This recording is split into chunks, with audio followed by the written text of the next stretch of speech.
So hello guys, मैं doctor Shekhar.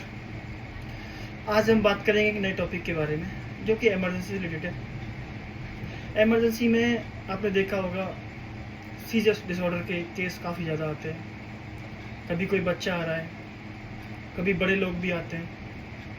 तो हम इमरजेंसी में एज ए फिजिशियन किस तरीके से ट्रीटमेंट करना है हमको सीजर डिसऑर्डर के पेशेंट के लिए, तो उसके बारे में हम डिस्कस करेंगे। किस पोजीशन में रखना है, ठीक है। चलिए आज हम बात करते हैं इसके बारे में। जब भी आपके पास पेशेंट आता है इमरजेंसी में सीजर डिसऑर्डर को लेके, तो सबसे पहले हमें क्या करना है कि पेशेंट को रिकवरी पोजीशन में रखना है, लेफ़्ट लेटरल पोजीशन में, ताकि पेशेंट गैस्पिंग में या फिर एस्पिरेट ना करे। उसके बाद पेशेंट के मुंह में जितना भी फ्लूइड है या तो ओरल सेक्शन से उसको क्लियर करना है।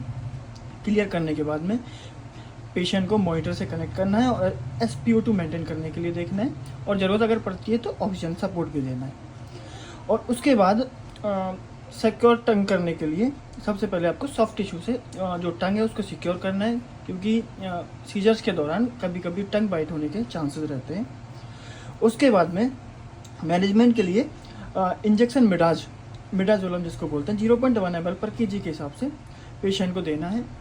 उसके बाद भी अगर पेशेंट को कंट्रोल नहीं होता है, देन इंजेक्शन फेनाटोइन 20 mg पर kg के हिसाब से स्टार्ट करना है।